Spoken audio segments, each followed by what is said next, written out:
¿A quién va a pedir el Partido Popular que comparezca, portavoz?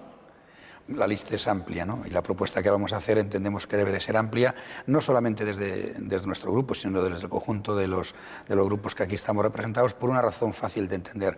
Porque queremos y creemos que aquí deben de recogerse opiniones del mundo académico, opiniones del mundo político, opiniones del mundo también representativo de las propias instituciones, tanto Congreso como Senado. En definitiva, que tengamos un marco de opinión suficiente que nos permita llegar al fin que todos deseamos, ¿no? Decía el señor Ana Sagasti, algo tiene que pasar. ¿Por qué esta vez sí? ¿En qué se va a diferenciar esta vez de los anteriores intentos fracasados? ¿Por qué esta vez va a ser la buena? Bueno, yo le voy a dar la opinión que tengo de esta vez porque es en la que tengo la oportunidad de participar, ¿no? Yo creo que hay un marco de consenso muy amplio. Hay un marco de consenso que se ve reflejado en la moción que permite la creación de esta ponencia, que es una moción, no debemos de olvidarlo, que se aprueba por unanimidad y por consenso, por lo tanto, de todos los grupos.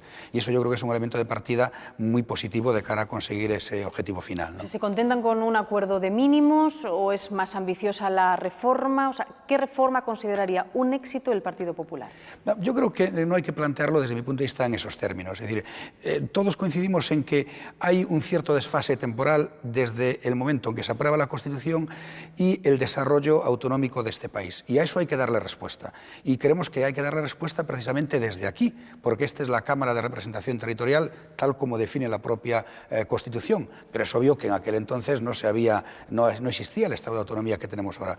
Por eso entendemos que el apartado de las funciones, la parte de las funciones del Senado, es fundamental para reforzar ese carácter territorial al que se refiere la Constitución. Y cuando hablas de funciones, voy a intentar que concrete un poquito más, porque llevamos, como está usted indicando, muchísimos años hablando de la reforma del Senado, esperándola, pero yo no sé si se termina de entender qué es lo que se quiere reformar y qué no. Por eso le pido que concretemos un poco. Queda claro que ustedes quieren, el Senado, ser una Cámara de primera lectura en reformas de los estatutos autonómicos, también en las leyes autonómicas.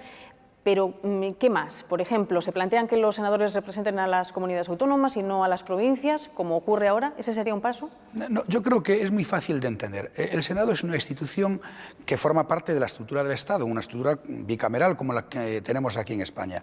Y, por lo tanto, tiene que servir a la sociedad desde esa posición. Entendemos que la mejor manera de servirlo es a partir de la propia utilidad. En un Estado descentralizado, no es un Estado federal, obviamente España, pero es un Estado fuertemente descentralizado. Por lo tanto, nos parece que es clave que exista una institución que de alguna manera coordine ese debate territorial. Y esa institución tiene que ser forzosamente el Senado.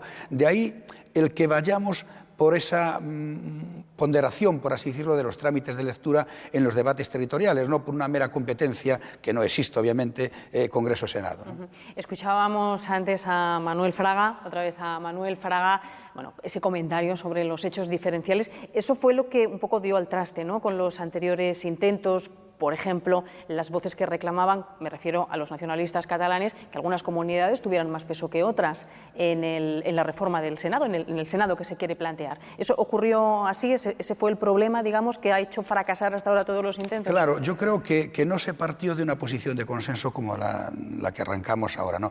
Y en segundo lugar, que no debemos de entender ningún grupo político, ni tampoco, por lo tanto, el Partido Popular, aunque sea mayoritario en esta Cámara y en el Congreso, que la reforma del Senado sea para hacer valer la posición partidista. No, la reforma del Senado es para que el Senado sea más útil a la sociedad española con arreglo al mandato que tiene la Constitución, que es de Cámara y, por tanto, de alguna forma de marco de debate de ese debate territorial. Porque el Partido Popular, la dirección del PP, ¿aceptaría una presión ahora de ese tipo? O sea, ¿pasaría porque unas comunidades tengan más peso que otras? ¿Eso es algo que se plantean transigir en aras del consenso? Yo creo que vamos a escuchar a todo el mundo, pero centrándonos y partiendo de aquello en lo que estamos de acuerdo. Y todos coincidimos, y lo expresaba una senadora nacionalista, que era la representante de Convergencia en este vídeo que acabamos de ver. Eva Panera. Claro, efectivamente, partimos de que es necesario reformar las funciones que en este momento tiene el Senado. Vamos a hablar de eso y a partir de ahí, obviamente, cada uno explicará su posición. Bueno, lo que está claro, portavoz, es que así como está planteada ahora la función del Senado, no pueden continuar. ¿Usted entiende a quienes dicen que, tal y como funciona ahora, el Senado podría desaparecer y no pasaría nada? No, yo no estoy de acuerdo. Es decir, el Senado ha sido un fiel cumplidor de lo que la Constitución le manda, que es Cámara de Reflexión y Cámara de Representación Territorial. Y ha habido, yo creo que aportaciones muy importantes precisamente aquí en el Senado. No olvidemos que todos los países que tienen una estructura bicameral le dan siempre a una de ellas ese papel de una mayor capacidad de estudio en cuanto a la forma de abordar ese estudio, precisamente a una de las cámaras. Ese es el papel que tiene que hacer el Senado. Yo reconozco que es un papel menos visible desde el punto de vista mediático y también más difícil de explicar. Pero yo soy, bueno, como no podía ser de otra forma, pero defensor del papel del Senado y defensor sobre todo de la estructura bicameral. Aquí en el Parlamento sí lo contamos, hemos hablado la legislatura pasada de sus ponencias de estudio muy interesantes, claro, sí, sobre temas como la adopción internacional, la crisis, la causa de la crisis. Por cierto, llegando a la crisis, yo sé que usted es un experto en economía, es catedrático en economía, ¿verdad? Si no me equivoco. Bueno, pues cuéntenos qué está pasando, por qué no terminan de confiar en nosotros los mercados, ¿cuál es su punto de vista? ¿Estamos haciendo algo mal? Yo creo que hemos hecho algo mal y por eso utilizo el pasado. Hemos hecho algo mal y no hemos hecho lo que teníamos que hacer. Es decir, este país yo creo que no puede continuar gastando por encima de la capacidad de hacer frente a esa política. Y por lo tanto, lo primero que tenemos que hacer es controlar el déficit, porque si no es una sangría, para entendernos de una forma más gráfica, que tiene en este momento España. De ahí que las medidas que este Gobierno está adoptando son medidas que van fundamentalmente dirigidas ¿a qué? Pues a tratar de controlar ese exceso de gasto, por así decirlo, ese déficit que España tiene, y a partir de ahí crear una estructura que nos haga competitivos en el entorno en el que vivimos. Porque usted lo ha dicho muy bien, es decir, hay un problema de confianza. ¿Y por qué se ha generado ese problema de confianza? Bueno, pues yo creo que porque no hemos sido capaces de hacer frente a nuestra estructura de gastos.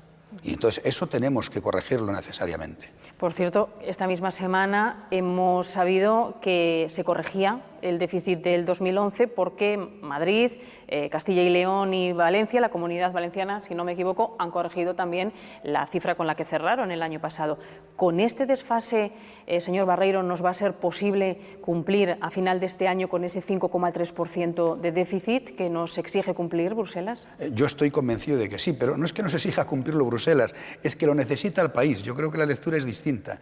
Es decir, el país necesita volver a la senda de la racionalidad, de la responsabilidad, de una administración coherente y de una administración que garantice precisamente el cumplimiento de los servicios que la sociedad nos demanda. Y eso no estaba no digo cuestionado, pero se había puesto en peligro. Y por eso es fundamental corregir esa situación. Es cierto que hemos pasado de un déficit previsto por el Gobierno anterior de un 6% a un 8,5%, y ahora ese 8,5% ha pasado a un 8,9%. Pero es muy importante, yo creo que destacar algo. Ese diferencial de medio punto, primero, obedece a que había antes unas liquidaciones provisionales, y así lo han manifestado los propios responsables de las comunidades autónomas que usted ha citado. Pero, en segundo lugar, a que el Estado ha puesto mecanismos de transparencia suficientes que han permitido, y es el propio Gobierno, el más interesado en que se conozca cuál es la situación real de déficit que hay en España. Este es un elemento diferenciador, claro, porque la situación anterior era justo la contraria.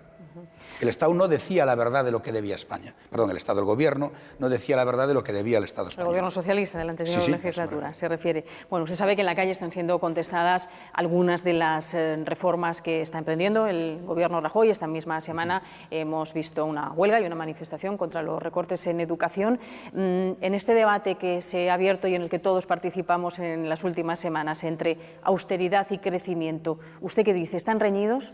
Para nada, pero incluso me atrevería a decir desde el punto de vista académico, si me permite la expresión, o desde el punto de vista técnico, es decir, es que son dos variables que tienen que complementarse forzosamente. Es decir, la austeridad es rigor en el gasto, es gestionar bien, pero es la pieza clave, o la pieza fundamental para que luego pueda haber crecimiento. Sin austeridad, y tal como estábamos en España, es imposible que haya crecimiento. ¿Por qué? Para que haya crecimiento necesitamos financiar nuestra actividad económica, pero para financiar necesitamos que nos presten dinero. Y hasta ahora no se fiaban de España. No se fiaban de España y no nos prestaban dinero. De momento parece que siguen sin fiarse, no nos va todavía por eso tenemos que corregirlo. Pero si usted analiza las últimas valoraciones de los líderes mundiales, todas ellas, todas, han sido muy positivas en relación a lo que España está haciendo, todas. Desde el presidente de Estados Unidos, desde los responsables europeos, desde incluso pues el actual presidente francés. Bueno, ahí también ha habido sus más y sus menos, ¿no?, entre el nuevo presidente y el presidente Rajoy, a cuenta de esas declaraciones del señor Hollande sobre la solvencia o no de los bancos españoles. Tampoco se fían de cómo funcionan nuestros bancos. Pero precisamente, bueno, primero, aquí ha habido unas valoraciones que todo el mundo conoce hace pues aproximadamente un año, un poco más, acerca de que teníamos el mejor sistema financiero del mundo, ¿no? Y luego se ha demostrado que este sistema financiero necesitaba, bueno, pues una serie de reformas. Y esto es lo que está haciendo el gobierno de Rajoy.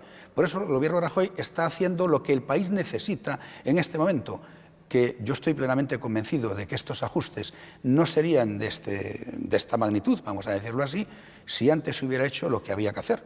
Pero desgraciadamente pues tuvimos un gobierno socialista que ha vivido de espaldas a la realidad económica que tenía España. Pero dígame, lo que ha pasado con Bankia, ¿usted cree que va a hacer más complicado que confíen también nuestros socios europeos en la solvencia de los bancos españoles? Porque hemos pasado, como usted decía, de decir que éramos los bancos más solventes de Europa, ahora a estar un poco cuestionados. ¿Lo de Bankia usted cree que ha podido influir? Pero por eso coincidirá conmigo en la necesidad de la reforma del sistema financiero. Y por eso el Gobierno ha tomado la decisión que ha tomado en relación a una entidad financiera a la que usted acaba de hacer referencia. Y esa es la forma de actuar, porque el sistema financiero es la pieza clave para el desarrollo económico del país. Bueno, señor